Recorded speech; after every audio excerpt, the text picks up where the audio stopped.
Aujourd'hui, dans cette vidéo, on va parler du reculé. À quoi ça sert et comment le mettre en place. Alors, apprendre à reculer à son cheval, oui, mais pourquoi? Déjà, qu'est-ce que l'exercice du reculé?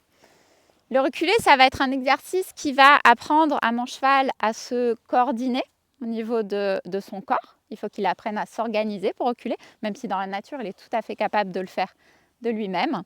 Et ça va nous permettre aussi de poser un cadre. Vous voyez, il a tendance au roux à venir me chercher, à être un peu proche de moi. Alors c'est un peu normal, hein, il n'a pas travaillé depuis 6 mois.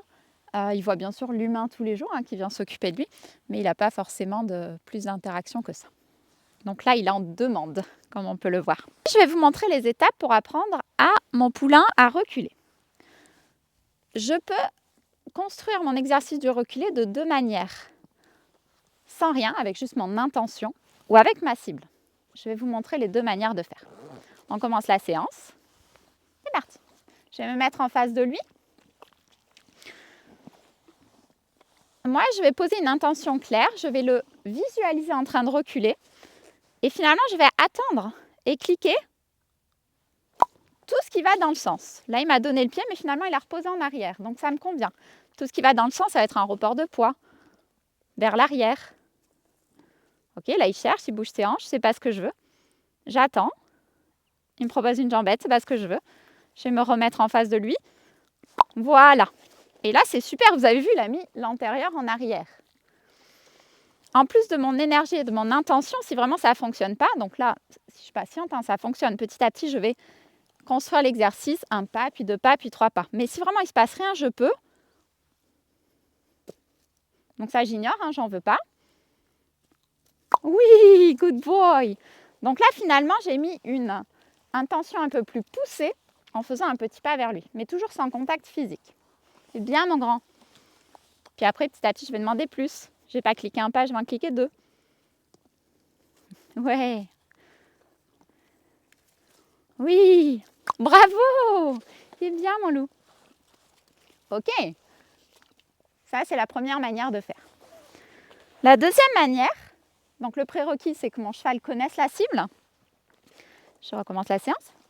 Ça va être avec la cible. Donc déjà, je lui propose d'aller la toucher une fois. Voilà. Voir s'il se souvient bien. Et je vais aller mettre ma cible vers son poitrail.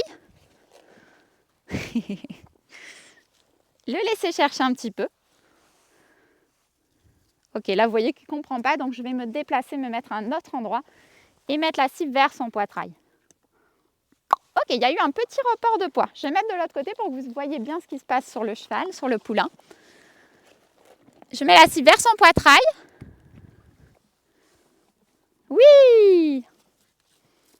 Voilà, et je lui laisse voir qu'il y avait la cible. Donc la cible, finalement, va me permettre d'indiquer au cheval dans quelle direction il doit aller. Oui! Donc là, c'est pas ce que je veux. J'encourage. Ouais. C'est bien, c'est fini. Bravo, mon loup. C'est fini. Ok, super. Donc faites attention quand vous travaillez le reculé. Je vais vous le redemander une fois. Hop. Vous avez vu, je vais toujours récompenser là où je veux que mon cheval soit. Donc finalement, ce qu'on appelle nourrir la position dans les règles du clicker. Oui! C'est-à-dire, je veux qu'il aille là-bas. Voilà. Donc je récompense là-bas. C'est fini. Bravo, mon loulou. Donc là, c'est super. En quelques temps, il a compris ce qu'il fallait faire. C'est fini. Je le mets en pause, je le gratouille et je vous explique la suite. Donc faites attention. Je me cache derrière lui. Quand vous mettez en place ce type d'exercice, et surtout quand c'est les premiers pour un jeune cheval, quand c'est un cheval qui a l'habitude du clicker et de travailler régulièrement, vous pouvez aller plus vite. Prenez le temps. Vous voyez, au début, j'ai cliqué juste un report de poids. Ensuite, j'ai cliqué, il me refait l'exercice. Ensuite, j'ai cliqué 1 pas, puis 2, puis 3, etc. On prend le temps. Et vous avez vu, jamais j'ai mis de pression corporelle. Alors, à un moment, je suis allée un petit peu vers lui. Ça peut être assimilé comme une pression. Ça n'a pas été le cas. Donc, faites attention à ne pas mettre de pression si vous voulez garder un cheval motivé. Et moi, je prends le choix de toujours travailler mes chevaux en liberté, tant que je me sens sécure. Pourquoi? Comme ça, ils ont le choix.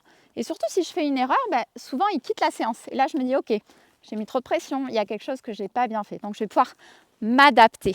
Le cheval choisit vraiment d'être présent sur la séance.